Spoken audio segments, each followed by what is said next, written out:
ഒരു സന്തോഷത്തിൻ്റെ പൂവിടർന്ന ദിവസമാണ്. ഇന്നലെ നടന്ന സമാധാന ചർച്ചയിലൂടെ അമേരിക്കൻ പ്രസിഡന്റിന്റെ 20 ദിന പരിപാടിയിൽ നിന്ന് ഏതാനും കാര്യങ്ങൾ സിംഹഭാഗങ്ങളും ഹമാസും ഇസ്രയേലും അംഗീകരിച്ചിരിക്കുന്നു എന്ന് പറഞ്ഞത് അത് ട്രംപ് തന്നെ പ്രഖ്യാപിക്കുകയാണ് ശാശ്വത സമാധാനത്തിലേക്കുള്ള ഒരു ചുവടുവയ്പായിട്ട് ഇതിനെ നിങ്ങൾ കാണേണ്ടതുണ്ട്. ശാശ്വത സമാധാനത്തിലേക്കുള്ള ഒരു ചുവടുവയ്പായിട്ട് ഇത് കാണേണ്ടതുണ്ട്.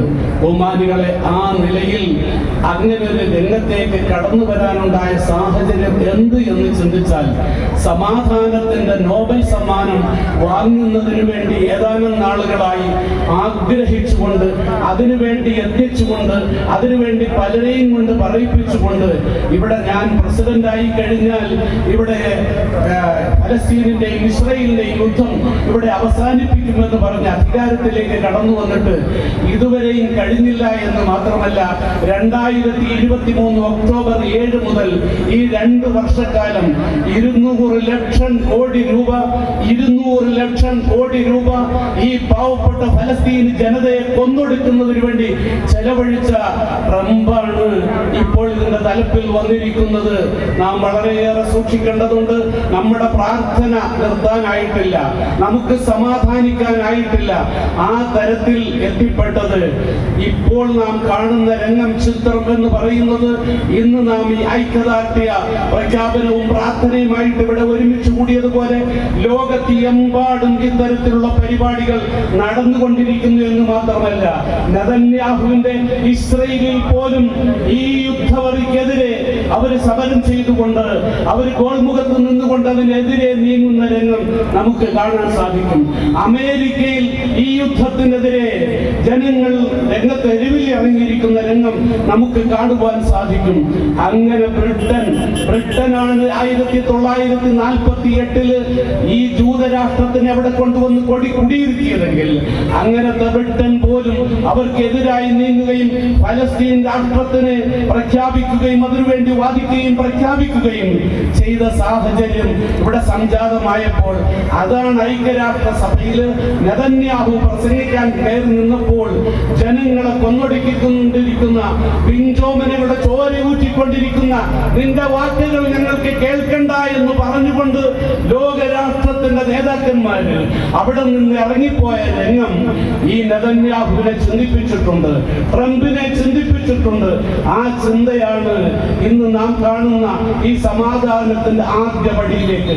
സമാധാന ചർച്ച നടന്നുകൊണ്ടിരിക്കുമ്പോഴും അവസാനിക്കാറായപ്പോഴും അവിടെ വെടി നിർത്തിയിട്ടില്ല, ഗസയിൽ കൊന്നൊടുക്കിക്കൊണ്ടിരിക്കുകയാണ്.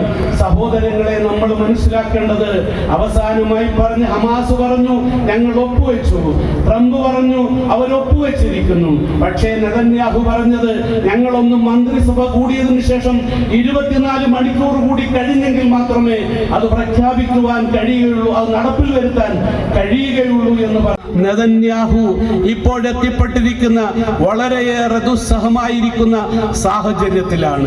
ഈ സാഹചര്യത്തിൽ നമ്മുടെ പ്രാർത്ഥനകളും നമ്മുടെ ഐക്യദാർഢ്യങ്ങളും നിരന്തരമായി ഇതൊരു ശാശ്വതമായ പരിഹാരത്തിൽ എത്തിയിരിക്കുന്നു എന്ന് പറയുന്നത് വരെ ഉണ്ടാകേണ്ടതുണ്ട്. സഹോദരങ്ങളെ, നമ്മൾ മനസ്സിലാക്കാനുള്ളത്, കേരളത്തിന്റെ എഴുത്തമ്മയായിരിക്കുന്ന ഡോക്ടർ എം ലീലാവതി അവരുടെ 98ാം പിറന്നാളിന്റെ അന്ന് അവർക്ക് വേണ്ടിയിട്ട് ഒരുക്കങ്ങൾ ഒരുങ്ങി ആഹരിപ്പിക്കാൻ വേണ്ടിയിട്ട് അവരുടെ ബന്ധുമിത്രാദികളെല്ലാം കൂടിയപ്പോൾ അങ്ങ് ഗസയുടെ മണ്ണിൽ പാത്രവും കയ്യിൽ വെച്ചുകൊണ്ട് ആഹാരത്തിന് വേണ്ടി യാചിച്ചുകൊണ്ട് നിൽക്കുന്ന, ഒരു കുടി ഇറക്ക് വെള്ളത്തിന് വേണ്ടി യാചിച്ചുകൊണ്ട് നിൽക്കുന്ന മക്കളെ കാണുമ്പോൾ എനിക്ക് ആഹാരം ഇറങ്ങുകയില്ല, എനിക്ക് ആഘോഷം വേണ്ട എന്ന് പറഞ്ഞുകൊണ്ട് അതിൽ നിന്ന് പിന്തിരിഞ്ഞുവെങ്കിൽ സാംസ്കാരിക കേരളത്തിന്റെ സൈബർ വിഭാഗം അവരെ ആക്രമിച്ചത് നമുക്ക് കാണാൻ സാധിക്കും, അവരെ ആക്രമിച്ചത് നമുക്ക് കാണാൻ സാധിക്കും. സഹോദരങ്ങളെ, രംഗങ്ങൾ മാറിക്കൊണ്ടിരിക്കുകയാണ്. ഇവിടെ പലരും പറഞ്ഞതുപോലെ ഈ ഫലസ്തീനിന്റെ പതാക, വിജയ പതാക അവിടെ പാറി പറക്കും ഉണ്ടാക്കും, ഫലസ്തീൻ രാഷ്ട്രമുണ്ടാകും. അതിനു വേണ്ടിയിട്ട് മരിക്കാൻ തയ്യാറായി നിൽക്കുന്ന നമ്മൾ കണ്ടില്ലേ?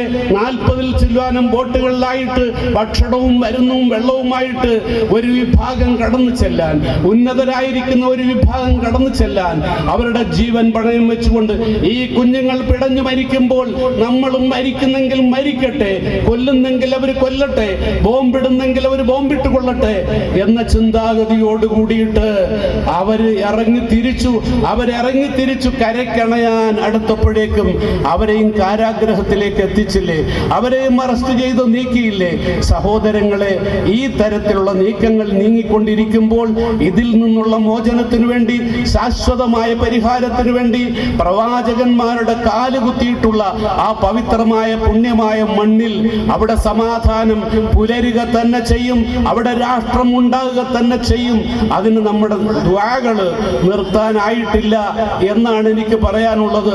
സഹോദരങ്ങളെ, അവർക്ക് നമ്മെ സംബന്ധിച്ചിടത്തോളം നമ്മൾ ഉരുകുന്നു, നമ്മൾ പ്രാർത്ഥിച്ചു കൊണ്ടിരിക്കുന്നു. കഴിഞ്ഞ 2 മാസത്തിന് മുമ്പ് 11 മക്കളുള്ള ഒരു തള്ള, ഒരു ആശുപത്രിയിലെ നേഴ്സാണ്. അവരുടെ 10 മക്കളെയും ഇവര് ബോംബിട്ട് കൊന്നു. അവരേതൊരു ആശുപത്രിയിലാണോ സേവനം ചെയ്തുകൊണ്ടിരിക്കുന്നത് ആ ആശുപത്രിയിലേക്ക് കൊണ്ടു ചെന്നിട്ട് ഈ 10 മക്കളുടെ ജഡവും നിരത്തി വെച്ചിരിക്കുമ്പോൾ ആ തള്ളയുടെ അനുജത്തി കെട്ടിപ്പിടിച്ചുകൊണ്ട്, ജ്യേഷ്ഠത്തി, മക്കളെല്ലാവരും കൈവിട്ടു പോയല്ലോ എന്ന് പറഞ്ഞപ്പോൾ ആ ജ്യേഷ്ഠത്തി 10 മക്കളുടെ ജഡം ഏതൊരു ആശുപത്രിയിൽ സേവനം ചെയ്യുന്നുവോ ആ ആശുപത്രിയുടെ മുൻപിൽ ഈ 10 ജഡം നിരത്തി വെച്ചിരിക്കുന്ന മക്കളെ നോക്കിക്കൊണ്ട് ഹും അഹ്യാഉൻ ഇൻദ റബ്ബിഹിം യുർസഖൂൻ, അവര് മരിച്ചതല്ല, അവര് ജീവിച്ചിരിക്കുകയാണ്. ഇൻദ റബ്ബിഹിം യുർസഖൂൻ, അവരുടെ രക്ഷിതാവിന്റെ അടുക്കൽ അവര് ആഹാരം ഭുജിക്കുന്നവരാണ്, ഭക്ഷിക്കുന്നവരാണ്, അവര് ജീവിച്ചിരിക്കുന്നവരാണ് എന്ന് പറയാനുള്ള ആർജവും ചങ്കൂറ്റവുമുള്ള മക്കളാണ്, സ്ത്രീകളാണ് ആ ഫലസ്തീനിന്റെ മണ്ണിലും ഗസ്സയിലും ഉള്ളതെങ്കിൽ സഹോദരങ്ങളെ, ഒരു 7 വയസ്സിന്റെ താഴെയുള്ള ഒരു കുഞ്ഞ്, 7 വയസ്സിന്റെ താഴെയുള്ള ഒരു കുഞ്ഞ്, ഒരു പെൺകുട്ടി, അതിന്റെ കൂടെ പിറപ്പായിരിക്കുന്ന ഒരു ആൺകുഞ്ഞും അവരുടെ പിതാവിനെ കാണുന്നില്ല, പള്ളിയിലേക്ക് പോയ പിതാവിനെ കാണുന്നില്ല, തെരഞ്ഞുപോയ മാതാവിനെ കാണുന്നില്ല. ഈ കുഞ്ഞ് 7 വയസ്സിന് താഴെയുള്ള പെൺകുഞ്ഞും ഈ കുട്ടിയും കൂടി എവിടെയാണ് നമ്മെ വാപ്പ കളഞ്ഞിട്ട് പോയത്, ഉമ്മ കളഞ്ഞിട്ട് പോയത് എന്താണ്? നമ്മയും കൂടെ കൊണ്ടുപോകാതിരുന്നതാണ്.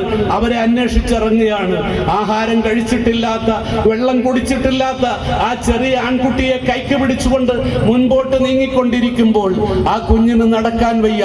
വഴിയരികില് തകർന്നടിഞ്ഞു കിടക്കുന്ന കട്ടയുടെയും കല്ലിന്റെയും ഓരത്ത് പട്ടാളക്കാരന്റെ കണ്ണിൽ പെടാതെ 7 വയസ്സിന് താഴെയുള്ള ഒരു പെൺകുട്ടി തന്റെ ഇളയ സഹോദരൻ ആൺകുട്ടിയെ മടിയിൽ ചരിച്ചു കിടത്തി തലോടിക്കൊണ്ട് അവര് സമാധാനം ആ കുഞ്ഞിന് പറയാൻ, ഇന്നിതുപോലെയുള്ള എത്ര മക്കളാണ്